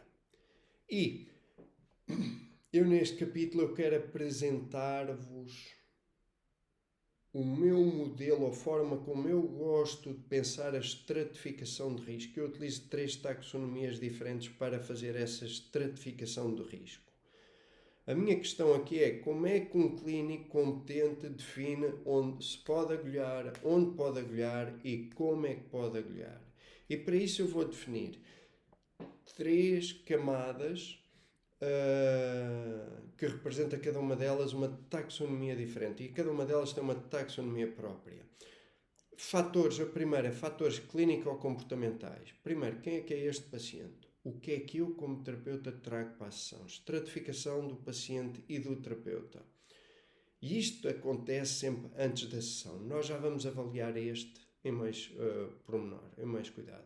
Em segundo lugar, que tipo de consequência é que eu posso ter quando eu introduzo aquela agulha? O que é que pode acontecer se agir de determinada forma? E no fundo isto é um mapeamento do risco de execução e se vocês pararem nós já falámos nisto, que é os 3 riscos que podem acontecer, ou os 3, neste caso, 3 tipos de consequência que podem acontecer quando eu coloco uma agulha da acupuntura, que é um risco infeccioso, um risco traumático ou uma resposta neurovegetativa. E depois eu tenho uma terceira camada em que eu pergunto qual é que é o nível de gravidade do evento adverso que eu estou a provocar. E que mais uma vez eu também já falei atrás, que divide em ausência de risco, um risco muito pequeno, risco que de alguma gravidade, possa exigir intervenção médica, ou um risco mais grave. E estas 3 perguntas, feitas pela ordem certa, são a estrutura de qualquer decisão clínica segura, na minha opinião. Ou é a forma como eu gosto de pensar isto. Então, o que é que nós vamos fazer agora? Eu vou explicar os fatores clínico-comportamentais e vamos ver de que forma é que estes 3 fatores, clínico-comportamentais, o tipo de consequência e a gravidade, interagem uns com os outros na avaliação de casos clínicos reais. Então, falando na estratificação de riscos clínico-comportamentais, nós temos aqui riscos que são anatómicos, riscos que são fisiológicos e riscos que são comportamentais. Anatómicos, por exemplo, cirurgia pulmonar, que nós já falámos, porque altera a anatomia local. Índice de massa corporal baixo, por exemplo, pacientes muito magros, DPCO. Um risco fisiológico, doença pulmonar, trombocitopénia, por exemplo, que nós também já falámos, que são fatores de risco importantes, por exemplo, para o pneumotórax. E depois temos riscos comportamentais. E estes riscos comportamentais estão muito associados com o terapeuta. E tem a ver com fadiga, com pressa, confiança, formação insuficiente, ego profissional, enfim. E agora aqui, eu vou entrar aqui numa área, não sei, se calhar vai ofender algumas pessoas, eu vou falar de muitas experiências pessoais, mas depois vocês dizem-me o que é que acham.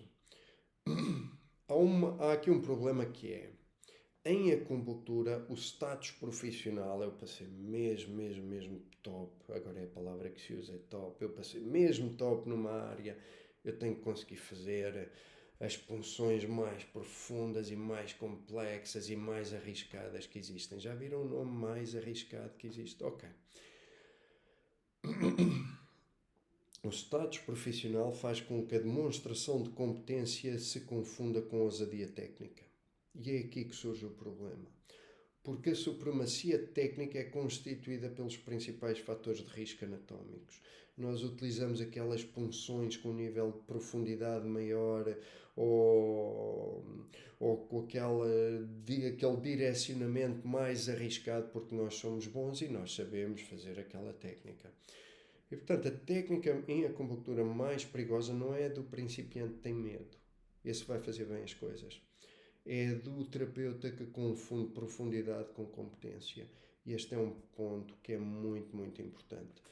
E eu tenho uma história bastante grande já na acupuntura, não é? Eu fiz Eu diplomei-me em acupuntura de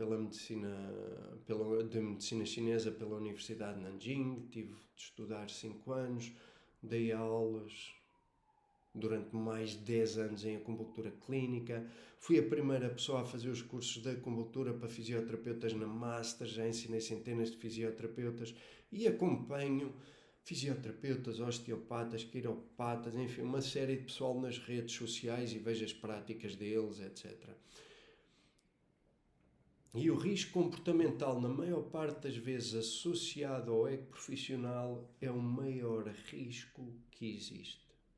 E, por exemplo, eu lembro quando eu estudava, eu lembro de colegas a gabarem-se que faziam punções transfixantes no ombro, utilizavam aquelas agulhas grandes, punham aqui em cima e faziam a agulha sair na axila, por exemplo. E faziam isso do género, estavam lá, era ao nível Son Goku, não é? Eu já vi profissionais a recomendarem punções profundas no pescoço para apanhar um gânglio XPTO ou um centro nervoso, qualquer XPTO em profundidade à frente do pescoço, então à frente da coluna, então puncionam e seguem ao longo do pescoço todo. Punção profunda para dentro da coluna. Eu lembro quando aprendíamos a puncionar a coluna, os professores, para nos demonstrarem, utilizavam as agulhas 25-40, por exemplo, e inseriam a agulha toda para cima entre as apófises espinhosas das dorsais, por exemplo, ou se não inseriam em profundidade na lombar. Agora que é muito comum e que eu farto de ver...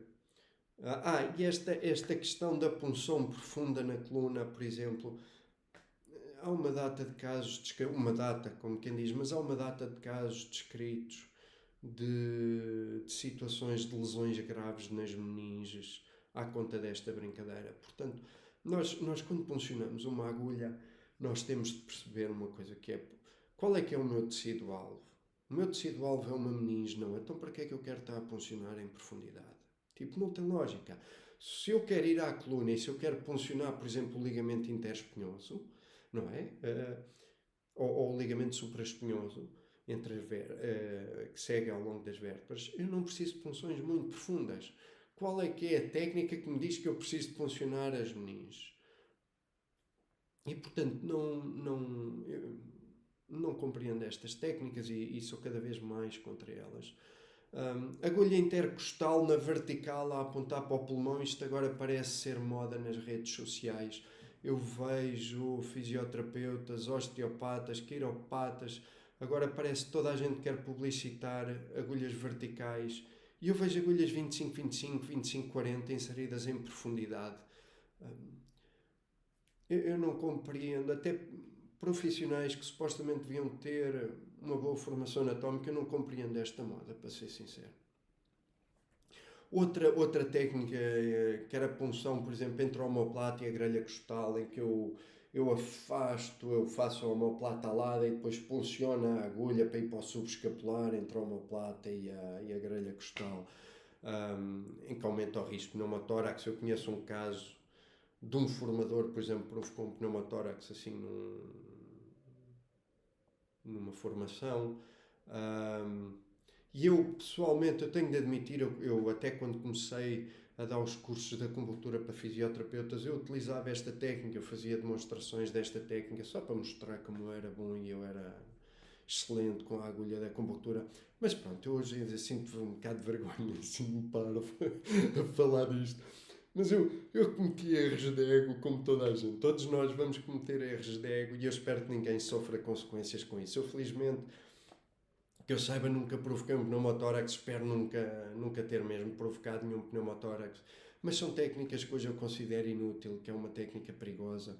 E são técnicas que não nos trazem vantagem clínica. E eu partilho um bocadinho da minha experiência pessoal para vocês verem que isto não é só estudos científicos. Eu, quando estou a falar, não é só o que eu leio num estudo científico, é aquilo também que eu consigo experimentar, que eu consigo ver noutros colegas, não é? E quanto mais anos de experiência nós temos, mais vamos ver. Então, ego profissional, isto leva-nos a dois problemas. Primeiro, a dois tipos de erros e, em segundo, a uma consequência sistémica desses erros. Primeiro, o erro que não se conhece. Formação insuficiente, na maior parte das vezes, em anatomia, em riscos, em segurança, produz confiança sem fundamentos. Por isso é que há imensa gente aí na internet, nas redes sociais, a pôr agulhas com punção profunda em direção ao pulmão. Se houvesse o mínimo de consciência ou se houvesse formação suficiente, as pessoas não faziam esse tipo de disparates. Ou pelo menos não os publicitavam. O erro que não se partilha, não é? Porque se uma punção arriscada está associada ao nosso ego profissional, à nossa supremacia tecnológica, então qualquer erro que daí venha afeta a nossa reputação e nós não divulgamos, não notificamos esse erro. Nós queremos proteger a nossa reputação. E então quando nós temos erros, quando nós fazemos erros cujas consequências não conhecemos, quando o erro está associado ao nosso ego profissional, nós começa a surgir a partir de uma consequência sistémica que é nós simplesmente não queremos dizer a ninguém quando as coisas más acontecem. E isto é comum no ser humano, não tem só a ver com estes erros. Em estudos científicos acontece a mesma coisa. Estudos negativos as pessoas não os publicam, só publicam estudos positivos. Os estudos negativos não se pagam, não chamam a atenção, enfim. Mas isto faz com que, em termos de segurança da acupuntura, a subnotificação que nós já falámos se torne parte da nossa cultura profissional.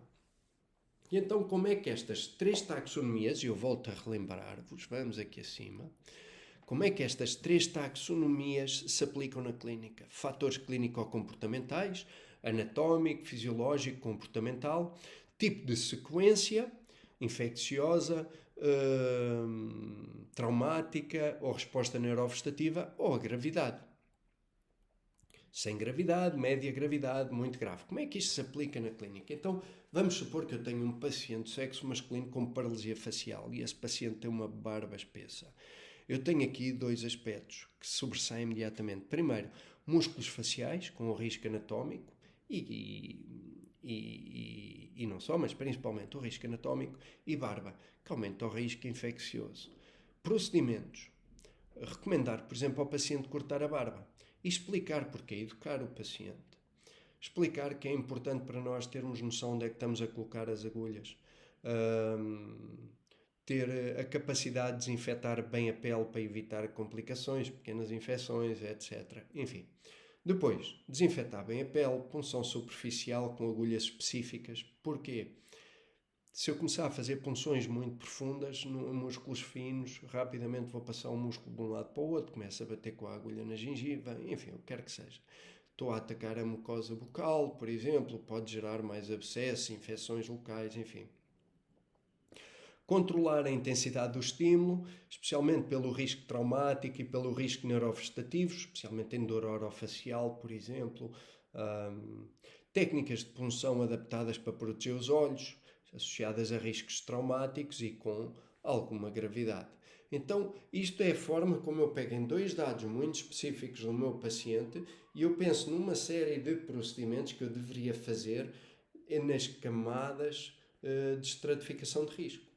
Vamos pensar agora, por exemplo, paciente do sexo masculino, se tiveram com atenção mais de 1 hora desta aula, já sabem imediatamente que o homem é uma população de risco, faz parte de uma população de risco. Alto, magro, com dor na região dos romboides, da região do angular, do omoplato, ok. Então eu tenho sexo masculino, população de risco, alto e magro, risco anatómico, angular, pneumotórax, um risco de grande gravidade. Então, procedimentos, consentimento informado, com riscos explicados, deitado confortavelmente, por exemplo, em decúbito lateral, para eu conseguir fazer a punção da forma mais segura possível. Posso modular o posicionamento do corpo para facilitar a punção do músculo, sem ter a ponta da agulha a apontar para o pulmão, por exemplo. Posso usar técnicas de triagem eletromecânicas e tratar o nervo motor, sendo mais escuro, por exemplo, ao pulmão, não preciso estar a puncionar perto do pulmão. Uma desinfecção correta da pele, usar agulhas que permitam tratar a área desejada sem ser necessário maior profundidade. Se eu consigo apanhar um nervo motor, por exemplo, com uma agulha 22-13 ou com uma agulha 25-25, eu não preciso estar a fazer punções muito profundas. E, acima de tudo, educar o paciente sobre a necessidade de determinado tipo de hipomobilidade, por exemplo, durante a consulta. Então isto é a forma como eu utilizo aquela estratificação de riscos quando penso o tratamento dos meus pacientes. Então agora, vamos aqui. Agora é a última parte, eu garanto, estou quase a acabar. Porquê é que as complicações continuam a acontecer mesmo quando conhecemos os riscos? E agora vamos abordar aqui assim um problema que é importante para mim e que se chama a cultura de segurança clínica. Porquê é que continuam a ocorrer complicações? Primeiro ponto. A maior parte dos eventos adversos graves não resulta da agulha da acupuntura. Eles são traumáticos, mas eles não são consequência da agulha. São consequência de um problema multifatorial que inclui formação profissional, capacidade de decisão clínica, consciência das próprias limitações, falta de leque avançado técnico que permita pensar em alternativas. Então, estas complicações continuam a ocorrer por causa de uma série de fatores e cada profissional vai dar mais atenção a um fator do que a outro fator. E isto leva-nos a uma questão que é: nós precisamos até certo ponto de passar de uma cultura de reputação para uma cultura de segurança. Qual é que é a diferença? Numa cultura de reputação nós temos uma subnotificação dos erros. Nós temos a necessidade do profissional de esconder os erros, de não falar deles. E uma das razões pelas quais eu falo daquelas experiências menos negativas, um paciente a desmaiar, reações vasovagais, por exemplo, técnicas que eu considero atualmente erradas, mas que eu já utilizei, é para vocês saberem exatamente que, na minha opinião, esse é o caminho a seguir. E nós temos de nos expor um bocadinho com isso. É importante nós termos essa consciência. Nós vamos passar, como acupuntores ou outros profissionais que utilizam a agulha da acupuntura, nós vamos passar por experiências com os doentes e nós não os podemos menosprezar, nós não os podemos esconder. É importante termos a liberdade para falar sobre elas. E acima de tudo, nós escondemos e defendemos a técnica que fazemos. Não, aquela técnica na realidade pode-se usar, aquele pessoal com pneumotórax não sabem o que é que estão a fazer, a técnica é mesmo boa, eu sou especialista, blá blá blá blá blá blá. Pronto, é a cultura de reputação. E nós precisamos de passar por uma cultura de segurança. Nós precisamos passar por uma cultura em que há uma discussão dos erros, em que há uma análise dos eventos, em que há uma melhoria contínua. Por exemplo, nas minhas formações, depois das formações, nós temos grupos de WhatsApp e nós mantemos sempre em contacto. E muitas vezes os formandos, quando têm problemas deste tipo relacionados com as experiências negativas que tiveram, etc., mandam-me essas mensagens. E eu ou respondo sem dizer quem foi, mas ou respondo no grupo, ou faço vídeos, por exemplo, para explicar exatamente os medos, o picar-se com a agulha ou não picar-se com a agulha, enfim. Já exatamente porque eu sei que toda a gente vai passar por aquilo. Há pessoas que não estão a falar, mas elas vão passar por aquilo. E é importante terem uma fonte de informação com a qual se identifiquem. Portanto, nós precisamos muito desta cultura de segurança. Erros discutidos, eventos analisados, melhoria contínua. Nós precisamos de tentar combater um bocadinho esta subnotificação como fenómeno cultural. Eventos adversos menores raramente são reportados. Nós tendemos sempre a subestimar eventos ocorridos na própria prática clínica, por exemplo, a ausência de sistemas formais de vigilância em muitas áreas da medicina complementar, tipo a farmacovigilância, como existe para os fármacos. Não é? E, por exemplo, mesmo estando a fazer esta apresentação, enquanto estava a fazer esta apresentação, uma das coisas que sobressaía era eventos adversos menores raramente são reportados. E é interessante porque os meus pacientes, um pequeno sangramento, há isto ou aquilo, eu na maior parte das vezes também não reporto isso, porque são coisas tão simples, tão banais e tão usuais no dia-a-dia que eu simplesmente sei como é que usei de tratar, sei como é que usei de endereçar, sei o que é que hei de dizer ao paciente e acabo por nem sequer os reportar. Portanto, eu próprio também faço parte dessa cultura de subnotificação. E na medida em que eu estava a desenvolver esta aula, eu próprio também estava a pensar, bem, se calhar eu também preciso de mudar ainda mais um bocadinho, não é? E pronto, se calhar tenho que começar, eu estou a pensar pôr na minha ficha clínica uma parte em baixo no final da consulta exatamente para notificação de eventos adversos. Outro ponto importante aqui na cultura de segurança clínica, e isto não é para os mais novos, é para aqueles que começam a ganhar algum nível de expertise. Mais experiência, na maior parte das vezes, vem acompanhada vem sempre acompanhada de mais confiança. Mais confiança vem com maior ousadia técnica. Mais ousadia técnica vem com maior risco potencial de efeitos graves. Portanto, um acupuntor, qualquer pessoa que trabalhe com a agulha da acupuntura, tem de tentar gerir a sua evolução profissional de forma a ter a confiança necessária sem entrar num campo de ousadia que leve a riscos potenciais. Ora, estamos quase a terminar. Prometo. 5 aspectos, então, importantes na cultura de segurança clínica. Primeiro, avaliação do paciente. Segundo, conseguir estratificar o risco, como eu fiz há pouco, por exemplo, com a paralisia facial, com o paciente com dor nos romboides. Execução técnica segura. Capacidade de reconhecimento precoce de complicações e encaminhamento adequado quando necessário. Há aqui agora um ponto que é importante para nós acabarmos e que eu queria chamar a atenção. O nosso papel não é evitar todos os riscos. É saber reconhecer onde é que estão os riscos, reduzi-los e agir corretamente quando ele surge. Eu sei perfeitamente que em determinadas zonas eu tenho maior efeito de provocar uma pequena lesão no sistema nervoso, ou uma lesão vascular, um pequeno hematoma, enfim, o que quer que seja. A minha função é reconhecer esse risco, tentar reduzi-lo ao máximo e agir corretamente quando ele surge. Nós atuamos por um rácio de risco e benefício clínico. No pneumotórax e em todas as técnicas que eu falei, existe um nível de risco clínico muito superior ao benefício clínico que a gente pode ter. Então não nos interessa.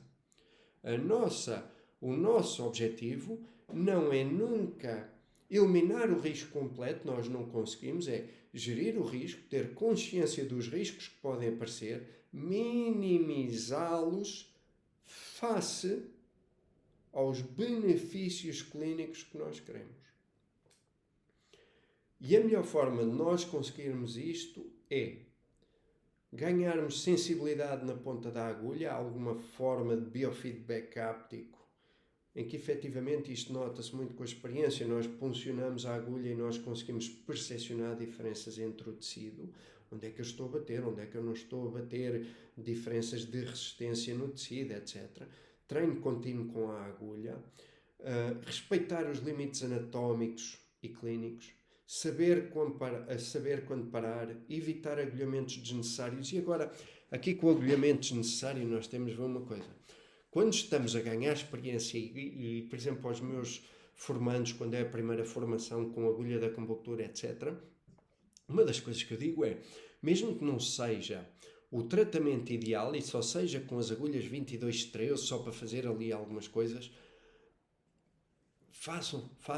Agulhem para ganhar experiência, para perder o medo com a acupuntura, para ganhar prática, inserir a agulha e mexer na agulha para torná-la algo vosso.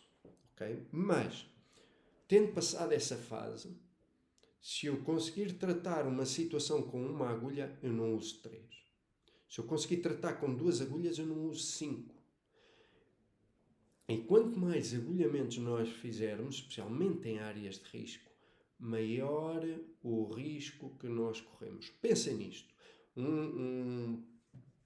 Pontos de gatilho no trapézio.